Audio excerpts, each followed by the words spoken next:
노련한 김문수와 국힘당의 생존 작전. 대선을 거치면서 난장판, 콩가루가 되었던 국힘당의 내부가 대선 패배로 더욱 혼란스럽습니다.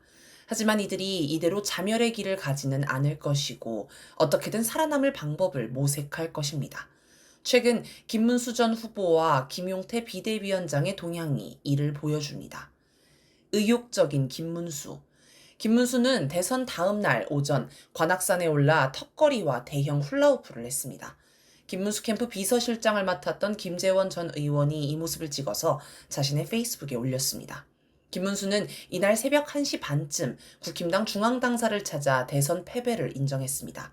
그러니까 새벽까지 개표 방송을 보고 잠깐 잠들었다가 아침부터 등산에 턱걸이를 했다는 겁니다. 보통 대선에 졌으면 좌절감이 커서 다음날 아침에 제대로 일어나기도 힘들고 아무런 의욕도 생기지 않을 겁니다. 그런데 김문수는 전날 대선이 있었는지도 모르는 사람처럼 의욕적인 모습을 보였습니다. 많은 이들이 이를 두고 김문수가 나 건재하다, 앞으로 내가 당을 이끌겠다라는 메시지를 던진 것이라고 해석했습니다. 며칠 후 김문수는 나경원, 안철수를 만났고 이낙연, 손학규와의 만남도 추진하고 있다고 밝혔습니다. 이처럼 여러 사람을 두루 만나는 걸 두고 사람들은 차기 당권을 염두에 둔 행보로 해석합니다. 주말인 7일에는 극우 보수 성향의 윤어게인 집회 현장에 나타났습니다. 마을버스에 탄 김문수는 윤어게인이 적힌 피켓을 흔드는 집회 참가자들에게 손가락으로 V자를 들어 보였습니다. 집회 참가자들은 환호하며 김문수 사진을 찍어 소셜미디어와 커뮤니티에 올렸습니다. 김문수 측은 병원에 가기 위해 전철에서 마을버스로 갈아타는 길에 잠깐 스친 것일 뿐이라고 해명했습니다. 하지만 보통 이런 건 의도적으로 노린 행보일 가능성이 큽니다. 한동훈의 목격담 정치와 비슷하다고 할 수 있습니다. 전면에선 김용태. 김용태는 8일 국회에서 기자회견을 열어 4가지를 얘기했습니다. 첫째, 이재명 대통령을 향해 기존에 받던 재판을 계속 받을 의지가 있냐고 물으며 민주당이 추진하는 이른바 대통령 방탄 3법을 공격했습니다. 김용태가 이 문제를 꺼낸 건 이재명 대통령을 공격하는 가장 효과적인 무기라고 봤기 때문일 것입니다. 실제로 여론조사 결과를 보면 방탄입법 반대가 찬성보다 조금 높게 나옵니다. 이를 통해 김용태는 자기가 반 이재명 투쟁의 선봉에 있다고 내세우고자 한 듯합니다. 둘째, 윤석열 탄핵 반대 당론 무효화를 추진하겠다고 했습니다. 김용태는 탄핵 찬성 세력, 반대 세력의 갈등을 풀기 위해서라고 설명했습니다. 만약 국힘당이 탄핵 반대 당론을 무효로 하면 탄핵을 찬성했던 한동훈, 이낙연, 이준석과 손을 잡을 기회가 생깁니다. 대선 기간에 실패했던 빅텐트 작업을 다시 추진할 수 있는 것입니다. 셋째, 국힘당 대선 후보 교체 사태와 관련해 당무감사권을 발동해 진상을 규명하겠다고 했습니다. 당시 사태는 명백하게 국힘당 지도부가 불법을 저지른 것으로 파면 팔수록 윤석열과 친윤 세력에게 타격이 될 것입니다. 당장 권영세, 권성동은 직격탄을 맞을 것입니다. 그러면 친윤 세력의 반발이 거셀 수밖에 없습니다. 당장 친윤계 의원들은 당내 분란만 키우는 이해할 수 없는 행동이라면서 김용태 사퇴를 요구했습니다. 넷째, 9월 초까지 전당대회를 치러 지금의 비대위 체제를 정상 체제로 돌려놓겠다고 했습니다. 원래 국힘당 내 다수는 친윤 세력이지만 대선 패배로 반윤 세력이 치고 올라와 지금은 누가 우위에 있다고 하기 어려운 상황입니다. 하지만 3개월 정도 지나면 윤석열 지지층이 많이 빠지면서 친윤 세력이 위축되고 그러면 반윤 세력이 당권을 쥘 수 있다고 보는 듯합니다.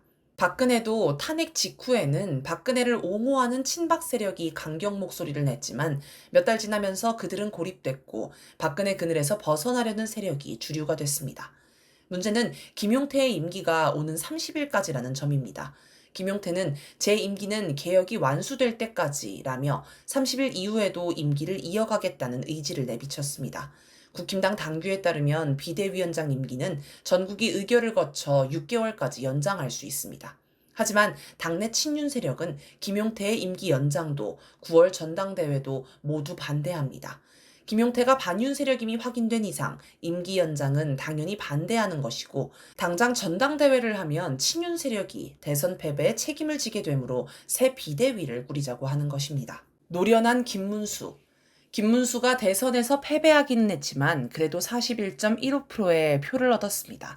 탄핵 직후 대선임을 고려하면 절대 적지 않습니다. 김문수는 이를 미천으로 국힘당을 장악하고 싶은 욕심이 클 것입니다. 김문수는 이번 대선을 통해 대구 경북 골수 국힘당 지지층, 노인층, 2030 세대, 특히 남성이 자신의 주된 지지층임이 확인되었기 때문에 이들을 잡기 위해 굉장히 공을 들일 것입니다. 실제로 국힘당은 2030 세대를 포섭하기 위해 상당히 노력하고 있습니다. 윤석열이 탈옥할 때 대학생의 상징인 꽈잠바를 입은 젊은이들을 섭외해 환영 인파를 조직한 것도 그런 일환입니다. 최근 윤어게인 집회를 봐도 2030 세대가 다수입니다. 그래서 김문수가 우연인 척하며 이 집회에 간 것으로 보입니다. 또 김문수는 도덕성, 청렴결백 이미지가 나름의 강점이라고 생각하므로 서민 행보를 통해 지지를 이어가려고 합니다. 한국갤럽이 5일 공개한 여론조사 결과를 보면 김문수를 찍은 이유 가운데 1위가 도덕성, 청렴이었습니다.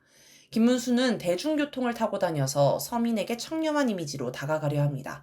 김문수 딸이 사회복지사로 평범하고 건전하게 사는 것도 김문수 지지율에 한몫합니다. 주요 정치인 자녀 가운데는 소박한 편인 듯합니다. 중요한 건 국민적 반감을 사는 윤석열을 내치면서도 친윤 세력을 포섭해야 한다는 점입니다. 어차피 친윤 세력은 소멸할 수밖에 없습니다. 다만 이들을 공격해서 반발을 부르는 경착륙 방식이 아니라 자연스레 소멸하도록 촉진하면서 흡수하는 연착륙을 해야 역량 손실을 최소화할 수 있습니다. 그러면서 친미 친일 극우 세력을 총결집시키는 빅텐트를 치는 게 국힘당이 살 길입니다. 이런 점에서 김문수는 상당히 노련하게 움직입니다. 대선 내내 윤석열과 선을 긋지 못해 비판을 받던 김문수는 대선을 이틀 앞두고 유세장에서 큰절하며 윤석열을 손절했습니다. 그런데 대선 막판이라 친윤 세력도 이에 반발하지 않고 대선에서 이기기 위해 억지로 손절하는 척 하는구나 라며 이해해준 분위기였습니다. 이런 점에서 김문수는 유승민보다 노련합니다. 유승민은 대놓고 박근혜를 공격해 배신자로 완전히 낙인 찍혀 끝내 정치적 재기를 못했습니다. 그런데 김문수는 시점을 절묘하게 맞춰 배신자 소리를 안 들으면서 자연스레 윤석열을 손절했습니다. 김용태는 원래 국힘당 내에 비중 있는 인물이 아니었습니다. 대선 후보 교체에 실패한 권영세가 비대위원장에서 물러나면서 허수아비로 세워놓은 게 김용태였습니다.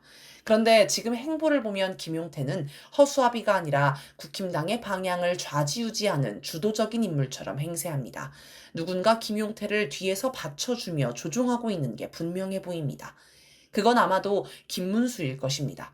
김문수는 김용태를 내세워 친윤 세력을 공격하고 자신은 아닌 척하면서 배신자 이미지를 피하고 있습니다. 5월 중순에도 윤석열 출당 문제를 두고 김문수는 도리가 아니라고 생각한다 라고 반대하고 김용태는 국민 눈높이와 상식이라며 찬성했는데 이를 두고 언론은 둘이서 역할 분담을 했다고 분석했습니다. 이걸 보면 김문수는 한동훈보다도 노련한 듯합니다.